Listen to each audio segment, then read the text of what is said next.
사람이 살아가면서 예수님을 믿는 신앙생활이 얼마나 귀중할까요?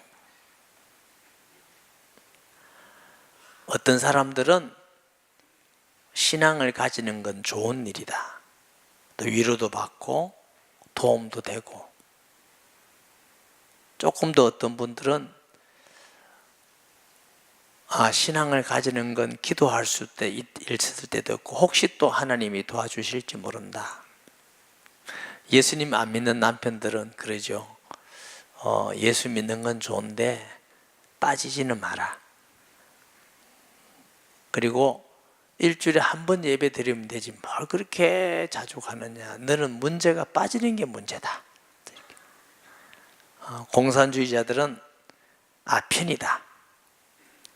믿을 때 좋아 보이지만 사람을 망가뜨리고 피폐하고 불행하게 만드는 거다.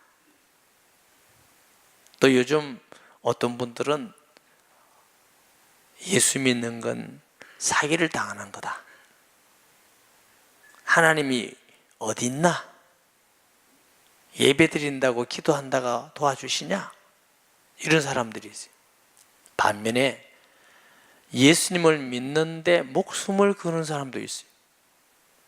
주기철 목사님 같은 경우는 신사참배를 거부하다가 결국 순교했어요. 그냥 안 믿는다 하면 안 죽을 건데. 손양원 목사님 같은 분도 신앙을 지키다가 순교하시고, 기독교 역사에 참 많습니다. 성경에 나오는 스데반이라는 사람도 예수님만 하나님 아들 그리스도 구주다, 이거 전하다가 돌 맞아서 그 자리에서 죽었어요. 공부를 많이 한 바울 같은 사람도 예수님은 하나님 아들 우리의 구주 그리스도, 다른 사람은 없다, 이거 전하다가 배고픔 당하고 가난하고 감옥에 가고 매 맞고 결국 또 죽었어요. 순교했어요. 베드로 같은 사람도 고기 잡아서 잘 살면 될 건데 불신자의 말씀 모양으로 머리 길게 해서 흐러뜨리는 다니는 예수님 따라다니다가 사도 될 때까지 좋았는데 나중에는 순교해요.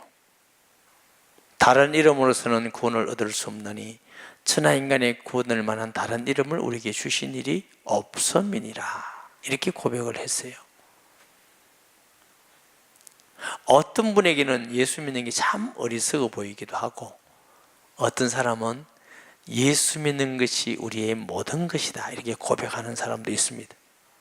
예수님께서는 마태복음 10장 37절 39절에 아버지나 어머니를 나보다 더 사랑하는 자는 내게 합당하지 아니하고 아들이나 딸을 나보다 더 사랑하는 자도 내게 합당치 아니하며 또 자기 십자가를 지고 나를 따르지 않는 자도 내게 합당치 아니하니라. 자기 목숨을 얼른 얻는 자는 잃을 것이요 나를 위하여 자기 목숨을 잃는 자는 얻으리라, 이렇게 말씀하셨어요. 아마 어떤 사람들은 이 예수님의 말씀을 들으면 굉장히 거부 반응을 일으킬 수 있습니다. 예수 믿고 집안도 좀 편안하고 좀 행복해 보려고 그랬는데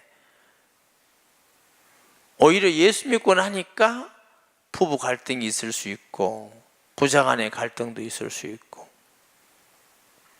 또 목숨 걸고 따르라니, 부모님이나 아내나 딸이나 어떤 것도 예수님보다 더 사랑하면 합당치 않다고 하십니다. 그러니 예수 안 믿는 사람은 예수 믿는 사람도 싫어하고 예수님도 싫어할 수밖에 없는 것입니다. 그럼 또 어떤 사람 말하면, 그러면 예수님이 정말 하나님의 아들 그리스도면 표적 내라, 증거 좀 내놔봐라. 산들어 바다에 빠져라 하면 산이 떠가지고 둥둥 떠가 바다에 빠지던가, 태권보이 같이 예수님 그러면 하늘을 막 날아다니다든가, 아니면 아픈 사람이 기도하면 뿔떡뿔떡 일어나고, 예수 믿는 사람 모두 보면 다 잘 살고 누가 보더라도 하면 그럼 나도 믿겠다, 내놔봐라. 요즘 시대뿐만 아니고 예수님 당시에도 그런 사람들이 있었습니다. 38절에 그때 서기관과 바리새인 중 몇 사람이 말하되 선생님이여 우리에게 표적 보여주시기를 원하나이다. 예수께서 대답하여 하시되 이르시되 악하고 음란한 세대가 표적을 구하나 선지자 요나의 표적밖에 보일 표적이 없느니라. 저는 어릴 때 교회를 다녔어요. 성경 암송도 하고 노래도 하고 찬양도 하고 주일학교 배우기도 했지만 예수님을 믿기는 청소년 때 진짜 믿었어요. 예수님을 만났어요. 너무 기뻤어요. 너무 감사하고 마음에 샘솟아나는 기쁨이 계속 올라오고. 그런데 성숙된 믿음은 아니었어요. 제 기억으로 청소년 시절에 이 성경을 읽는데 저는 예수님께서 만족할 만한 답을 주시지 않는다는 생각을 했어요. 이 서기관과 바리새인들이 표적 보여달라면 표적 장풍을 내든지 무슨 굉장한 표적을 봐요. 야 봤지? 내 하나님의 아들이야 임마 믿어 봤잖아 이렇게 하시면 될 건데 표적을 보여달라는 사람들 표적은 보여주지 않고 내가 보일 표적은 요나의 표적밖에 없다. 좀 마음이 흡족하지 않더라고요. 여러분 생각은 어떻습니까? 표적만 확 보여줘 버리면 믿는 사람 많이 생길 것 안 같습니까? 그 후에 이제 신앙생활을 하고 신학을 하고 고생을 하고 기도하고 응답받으면서 하도 모자라고 부족하니까 하나님이 은혜를 주셨어요. 예수님은 천지를 만드신 영이신 하나님이 역사 가운데 사실로 이 땅에 오셨을 뿐만 아니고 십자가는 사실의 사건이었고 3일 만에 부활하시고 성령으로 나와 여러분 안에 계신다는 걸 은혜로 정말로 믿고 나니까 그 사람들이 많이 틀렸다는 걸 알게 되었습니다. 예수님을 믿는 것은 표적이 없어서가 아니라 아무리 보여줘도 그 사람들은 믿을 마음이 없이 자꾸 표적을 구하면서 자꾸 예수님을 시험하려는 그런 마음으로는 어떤 표적을 보여줘도 믿을 수가 없습니다. 믿음의 근거는 표적이 아니라 우리의 마음입니다. 예수님께서는 귀신을 쫓아냈을 때에 그들은 말하기를 귀신의 왕 바알세불을 힘입었다고 말했습니다. 안진매가 일어나고 벙어리가 말을 하고 장님이 눈을 뜨고 귀머리가 들어도 그들은 또 다른 표적을 구했습니다. 죽은 나사로가 썩어서 냄새나는 자가 걸어 나왔는데도 그들은 또 다른 표적을 볼 뿐만 아니라 나사로도 죽이려는 사람들이었습니다. 그래서 예수님은 그들을 아시고 너희들이 표적을 구하지만 믿으려고 구하는 게 아니라는 거예요. 그래서 악하다는 거죠. 윤리 도덕적으로 악하기도 했겠지만 하나님을 믿지 않은 것이야말로 가장 근본적인 악인 줄 믿으시기 바랍니다. 하나님을 떠나면서부터 모든 악과 죄가 오는 것입니다. 사탄의 권세 아래 있으니까. 그리고 엄난한 세대, 구약적 표현입니다. 구약에서 하나님과 우리 사이를 부부로 표현한 적이 많이 있습니다. 우상 숭배하고 하나님을 떠나서 자기 멋대로 사는 걸 엄녀라고 했습니다. 이들이 서기관과 바리새인 종교적 지도자들입니다. 사람들 볼 때는 거룩하고 성경 많이 알고 깨끗하게 살고 기도 많이 하고 금식하고 안식일 철두철미하게 잘 지키고 11조 잘하고 아주 모범되었습니다. 그러나 그들의 마음속에는 악이 가득해서 하나님을 믿지 않고 하나님 보낸 그리스도를 믿지 않는 것입니다. 예수님께서 너희들은 모세 하지만 모세를 알았으면 나를 알았고 너희 조상이 아브라함이라고 하지만 아브라함은 나올 것을 바라보고 기뻐했느니라 그랬어요. 사랑하는 여러분, 무슨 표적이 우리에게 필요합니까? 예수님 말씀하셨습니다. 내가 너에게 줄 표적은 요나의 표적밖에 보여줄 표적이 없다. 요나라는 선지자를 하나님께서 니네웨 가서 복음을 전해라고 그랬어요. 이방인이죠. 아수르의 수도입니다. 600년 이상 우상숭배한 나라, 멸망시킬 나라에게 하나님은 전도자를 보낸 것입니다. 가기 싫어서 다른 데로 가기 위해서 해변에 가니까 마침 다시스로 가는 배가 있어 그걸 탔습니다. 하나님의 뜻이라고. 풍랑을 만나가지고 제비를 뽑았는데 요나에게 당첨돼서 요나가 바다에 던져지게 됩니다. 하나님은 큰 물고기를 준비하셔서 요나를 삼켰습니다. 3일 동안 있다가 다시 해변에 토해냈습니다. 혹시 여러분이 이 말씀을 들을 때에 이런 생각이 안 듭니까? 뱃속에 3일 동안 있는데 살아 있었을까? 우리는 설교를 들을 때 그 본질 중심을 들는데 다른 데 관심이 또 많을 수 있어요. 아니 위 얘기 나와서 녹아지지 않았을까? 우리 수준의 생각입니다. 천지를 만드신 하나님이, 죽은 자를 살리는 하나님이, 고기도 만든 하나님이 고기 속에 요나를 보호할 수가 없겠습니까? 사람은 악하고 부패해서 내가 못하는 건 하나님도 못하다고 자꾸 믿습니다. 성경 말씀은 하나님의 말씀이고 하나님의 행하십니다. 나는 못하지만 하나님은 할 수 있는 것이지요. 그러니까 우리의 믿음은 나는 못하지만 하나님은 할 수 있다고 믿어야 되는 겁니다. 하나님이 그렇게 하셨다는 것입니다. 요나가 니느웨 가서 복음을 전했더니 그들이 제에 앉아 회개하고 다 구원받았던 사건이죠. 여기서 모형이란 말, 구약의 모형이 신약에 많습니다. 신약의 모형이 이제 구약에 있는데, 이게 요나가 그리스도의 모형인 것은 3일 동안 뱃속에 있다가 나왔고, 예수님은 3일 동안 죽으셨다가 살아나신 것이 모형이지, 요나가 하나님을 불순종해서 딴 데 간 그런 게 모형이 아닙니다. 모형이라는 건 다가 일치하는 것이 아니라 그 한 부분이 뜻을 나타내는 게 모형입니다. 예수님께서 십자가에 죽으신 후 3일 만에 부활하신 줄 믿으시기 바랍니다. 이것이 예수님께서 보여줄 가장 큰 표적과 이사입니다. 제자들이 처음에 예수님을 따라다닐 때는 선생님, 선생님, 랍비여 합니다. 나중에 주여, 주여. 마태복음 16장에 가서 주는 그리스도시요 살아계시는 하나님의 아들이시니이다 고백합니다. 그 뒤에 생명의 말씀이 주께 있으니 우리가 어디로 가리까? 베드로는 다 부인할지언정, 나는 부인하지 않겠다고 말한 베드로도 예수님이 잡혀가니까 다 떠나갔습니다. 십자가에 달려 돌아가실 때 예수님을 다 떠났습니다. 살아계실 때 내가 3일 만에 살아나리라고 여러 번 말씀했지만 그들은 믿지 못했습니다. 예수님이 부활하셔서 그들을 찾아갔습니다. 의심 많은 도마는 나는 그 손에 손가락을 넣어보고 허리에 손을 넣어봐야 내가 믿겠다. 예수님은 다시 오셔서 도마를 향하여 손을 넣어보라고 하셨습니다. 도마는 예수님의 손과 허리 장작을 만져보고 무릎 꿇고 나의 주 나의 하나님이라고 고백했습니다.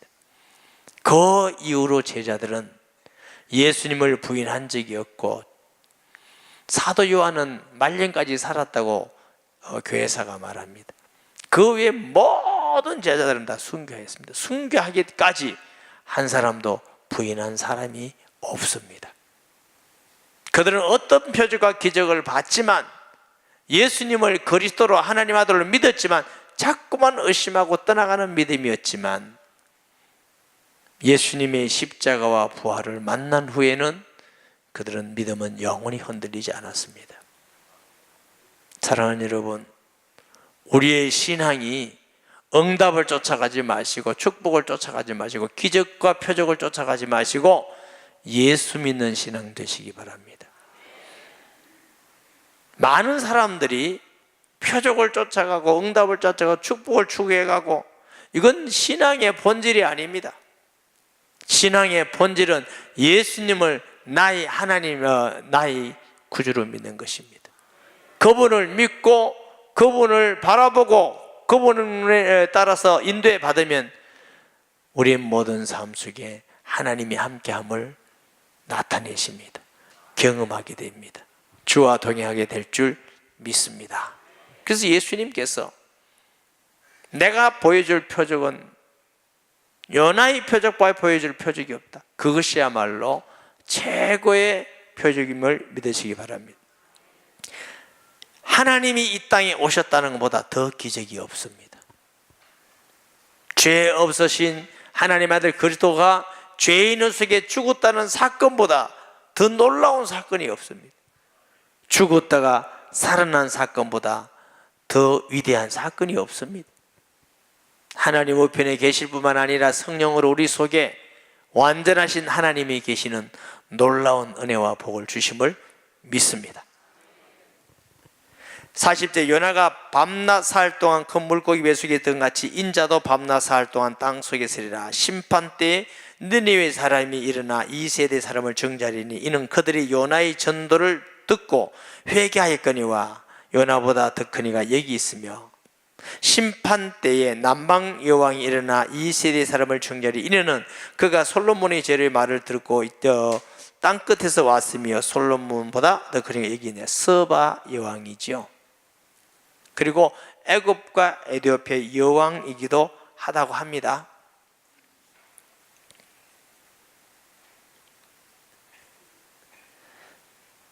솔로몬의 말을 듣고도 그 복음을 듣고 예수 믿은 서바 여왕인데 예수님은 솔로몬을 만드신 분입니다.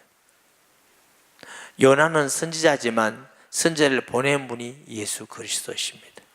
그렇기 때문에 느니웨가 너희를 심판하겠다는 겁니다. 솔로몬보다 더 큰 이가 여기 있다고 말씀하시는 줄 믿습니다. 표적을 안 보여주신 게 아니에요. 표적을 보여줬지만 믿지 않은 것을 우리가 보게 되는 것입니다. 43절에 더러운 귀신이 사람에게서 나갔을 때 물 없는 곳으로 다니며 쉬기를 구하되 쉴 곳을 얻지 못하고 이에 이르되 내가 나온 내 집으로 돌아가리라고 와보니 그 집이 비고 청소되고 수리되었거늘 이에 가서 저보다 더 악한 귀신 7을 데리고 들어가 그하니 그 사람의 나중 형편이 전보다 더욱 심하게 되느니라. 이 악한 세대가 또한 이렇게 되리라. 왜 갑자기 예수님은 더러운 귀신 얘기를 하십니까? 이 서기관과 바리새인들이 예수님을 거부하고 억지로 믿지 않은 그런 마음의 근본은 귀신이 역사하는 마음이다 그 말이에요. 악한 마귀는 하나님 못 믿도록 예수님 못 믿도록 하는 역할을 합니다. 그 심령이 부패하고 악해가지고 귀신이 나가서 어디로? 물 없는 곳이란 말은 광야입니다. 사람이 살 수 없는 곳, 황폐한 곳, 고통이 있는 곳. 그러니까 얻지 못해서 또 사람에게 오는 거죠. 다시 와보니까 소재되고 청소되었거늘 수리되었거늘 이제 가서 더 악한 귀신을 더 데리고 왔더니 7귀신은 완전 습니다. 얼마나 귀신이 영적 존재가 많이 들어갈 수 있습니까? 나중 형편이 처음 형편보다 더 심하니라. 저 용호동에서 어떤 할머니가 우리 교회에 나온 적이 있어요. 근데 귀신 들린 할머니예요. 우리 교회 집사님 중에 택시기사 한 분이 계셨는데 이게 테이프를 들고 다니니까 듣다가 어느 교회였냐 테이프를 이래서 찾아오셨대요. 근데 너무너무 오래 잡혀있어요. 여러분 귀신 들리면 얼마나 비참한지 아셔요? 정상적이지 않아요? 생각이 없는 게 아닙니다. 다 듣고 생각하는데 귀신의 음성을 들어요. 때로는 봐요. 그걸 쫓아가요. 왜 안 쫓아가면 너무 괴로우니까. 그리고 이분은요 어떨 때는 막 화장실에 가서 이렇게 손으로 적기도 하고 그러는데 어떤 사람을 내보니까 다리 가지고 가슴을 다려. 아주 희한한 일을 해요. 귀신이 시키니까. 옛날에 우리 교회 앞에는 어떤 무당인 귀신 들려가지고 홀딱 보고 소금 차가운데 그 위에 딱 올라가 버리잖아요. 우리가 상상 없는 일을 하지요. 그런데 할머니가 딱 잡혀서 잘 못 받아들여.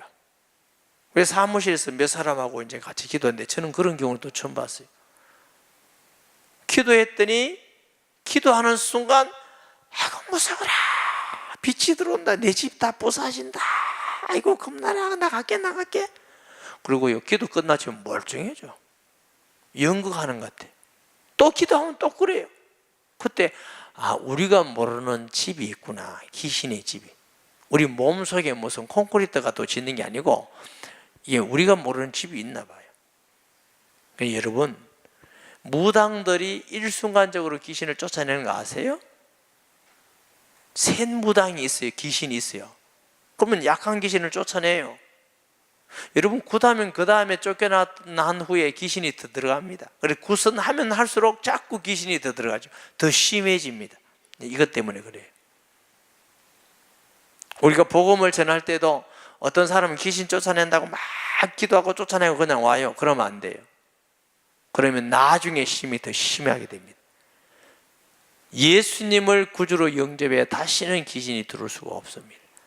빛이시며 사탄의 머리를 깨뜨리신 예수님을 마음의 구주로 딱 영접해야 그 다음에는 우리 속에 들어올 수가 없고 우리에게는 권세가 있어, 권세. 할렐루야. 그래서 우리가 예수님의 이름으로 승리할 수 있게 되는 줄 믿습니다. 예수께서 무리에게 말씀하실 때 그의 어머니와 동생들이 예수께 말하려고 밖에 섰더니 한 사람이 예수께 여짜되 보소서 당신의 어머니와 동생들이 당신에게 말하려고 밖에 서 있나이다. 말하던 사람이 대답하여 이르되 누가 내 어머니며 내 동생이냐 하시고 손을 내밀어 제자들을 가르쳐 이르시되 나의 어머니와 나의 동생들을 보라. 누구든지 하늘에 계신 내 아버지의 뜻대로 하는 자가 내 형제요 자매요 어머니니라 하시더라.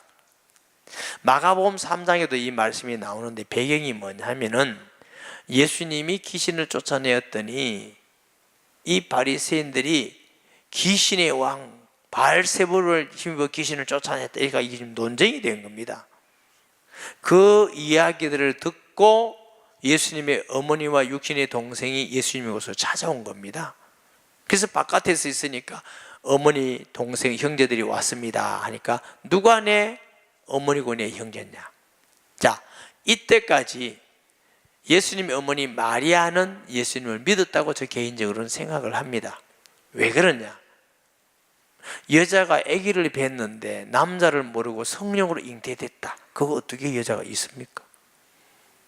그리고 천사의 말을 어떻게 읽고 성경대로 인도받아서 애굽에 갔다가 나사렛에서 살고 가나 혼인잔치에서 기사를 보고, 그런데 그 형제들은 이때까지는 예수님을 육신의 형님으로 알았을 겁니다. 나중에 예수님을 하나님 아들 그리스도인 구주로 믿고 친동생 야고보는 예루살렘 교회 담임 목사가 되기도 했습니다. 그게 사도행전 15장에 나오잖아요. 이때까지 예수님의 육신의 동생이라 할지라도 예수님을 하나님 아들 그리스도 믿지 않았기 때문에 누가 내 형제냐 이렇게 말씀하시는 겁니다. 이 말은 예수님이 육신의 어머니나 형제를 무시한다는 말씀이 아니에요. 하나님은 육신의 형제도 귀하고 사랑하고 서로 도우라고 말씀하십니다. 육신의 형제를 돌보지 않는 자는 불신자보다 더 악한 사람이라고 말했어요. 그리고 예수님은 십자가에 달려서도 마지막까지 그의 어머니를 사랑한 제자에게 부탁했습니다. 내 어머니 곧 너희 어머니이다. 에베소라는 지역을 성지순례를 가보면은 에베소에서 사도 요한이 평생 담임 목사로 목회를 했어요.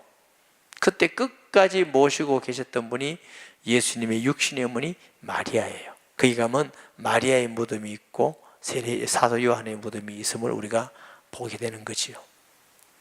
육신의 형제 자매가 귀중하지만 언제까지냐? 이 세상 살아갈 때까지만 필요합니다. 우리가 하나님 나라에 가서는 육신의 형제 자매도 없고 부부도 없어요. 어떤 분은 부부가 너무 좋아서 우리 천국 가서도 우리 새로 부부하자. 안 됩니다. 김지사 박지사 넘어서 우리 천국 가서도 우리 진짜 친구하자. 그때는 우리만 친구하고 모든 사람이 변화돼서 너무너무 다 사랑스럽고 사랑하고 다 하나 되는 나라입니다. 그렇기 때문에 우리가 잠깐 육신의 형제로 있는 것도 귀중하지만 더 중요한 것은 하나님 나라의 형제 자매되는 게 더 귀중합니다. 우리는 한번 사는 거예요. 아멘. 열심히 돈 벌어서 월급 다가 모으면 한 20년 이상 돼야 아파트 조그마한 거 하나 삽니다. 근데 우리 천국은 누구에나 믿는 자에게 매니 맨션, 하나님 나라의 맨션을 주셨다고 약속하셨어요. 놀라운 복이지요. 예수 믿는 것은 참으로 놀라운 건데, 이것은 노력이나 열심으로 부모로부터 되어지는 것이 아니라 하나님의 은혜로 되어지는 것입니다. 요한복음 1장 12절에 보면은 영접하는 자 곧 그 이름을 믿는 자들에게는 하나님의 자들은 권세를 주셨으니 이는 혈통으로나 육적으로나, 이 혈통이란 말은 부모의 피로 된 게 아니다. 육적 노력과 연구와 열심으로 되어지는 게 아니다는 거죠. 하나님의 뜻으로 난 자들입니다. 할렐루야. 고린도전서 12장 3절에 보면은 그러므로 내가 너에게 알리노니 하나님의 영으로 말한 자는 누구든지 예수를 저주할 자라 하지 않고 또 성령으로 아니하고는 누구든지 예수를 주시라 시인할 수가 없느니라. 하나님의 성령으로만 예수님을 하나님 아들 그리스도로 믿고 고백하고 영접할 수 있다고 말하는 것입니다. 아브라함에게는 두 아내가 있다고 그랬죠. 두 아내는 두 언약이라 했습니다. 하갈에게서 난 이스마엘은 육신의 자녀, 부모로부터 난 우리를 말하는 겁니다. 사라에게서 난 이삭, 사라 나이 89세, 90세, 아브라함 나이 100세, 절대로 아기를 낳을 수 없는 경수가 끓었는데 하나님의 은혜와 능력으로 아들을 주었습니다. 약속의 아들입니다. 이게 예수 믿고 구원받고 거듭난 언약의 자녀를 설명하는 것입니다. 우리가 한 번은 다 부모로 태어나지만 이렇게 태어나서는 하나님의 자녀가 될 수가 없습니다. 하나님의 말씀을 듣고 성령의 역사를 통해서 예수님을 구주로 영접할 때 하나님의 자녀로 다시 태어나는 게 거듭 태어나는 것이고 생명을 얻게 되는 것인 줄 믿습니다. 이것은 얼마나 크고 놀라운 복인지. 예수님 안에는 하늘나라의 모든 것, 땅 위의 모든 것이 그리스도 한 분 안에 있습니다. 이것을 우리에게 주신 줄 믿으시기 바랍니다. 예수님을 영접하는 사람에게 가끔 제가 말씀드립니다. 성도님이 이 세상에 살아가면서 가장 큰 사건은 태어난 것입니다. 태어난 것보다 지금 이 순간 당신에게는 더 큰 중요하고 축복된 사건이 일어났습니다. 이유는 우리가 이 땅에 태어나면서 고생하면서 살다가 한 번 죽고 심판을 받아요. 구원받지 못하면 영원한 절망과 고통일 뿐입니다. 그러나 내가 예수님 안에서 다시 태어나면 이제는 과거의 모든 죄에서 자유함을 받고 하나님의 성령이 이 땅에 계셔서 땅에 살 동안 우리를 지키고 인도하며 위로하시고 기도해 주시고 하나님 나라의 보좌에 우리를 하나님께서 상급을 주시고 상속자로 우리를 부르시고, 여러분 예수 믿는 것만큼 놀라운 건 없어요. 우리가 이 세상에서 얻을 수 있는 많은 좋은 대학을 가는 거, 돈 많이 버는 거, 잘생긴 거, 인기 있는 거, 건강한 거 다 좋지만 어떤 것보다도 예수 그리스도를 믿는 것보다 더 중요한 건 아무것도 없습니다. 이 예수님을 믿는 것은 사람으로서 얻을 수 있는 것이 아니고 하나님의 은혜요. 저와 여러분이 하나님의 은혜 받은 사람입니다. 하나님의 사랑받는 사람이에요. 그리스도를 통해서 하나님의 구원받는 사람이 된 거예요. 하나님은 우리를 절대로 버릴 수가 없어요. 우리를 미워할 수가 없어요. 우리를 모른 채 할 수가 없는 하나님의 자녀가 된 것입니다. 그리스도 안에는 지혜, 지식, 부하가 있고 그리스도 아는 지식이 가장 고상하기 때문에 내가 모든 것을 배설물로 이긴다고 말했습니다. 예수님은 믿어도 되고 안 믿어도 되는 그런 것이 아닙니다.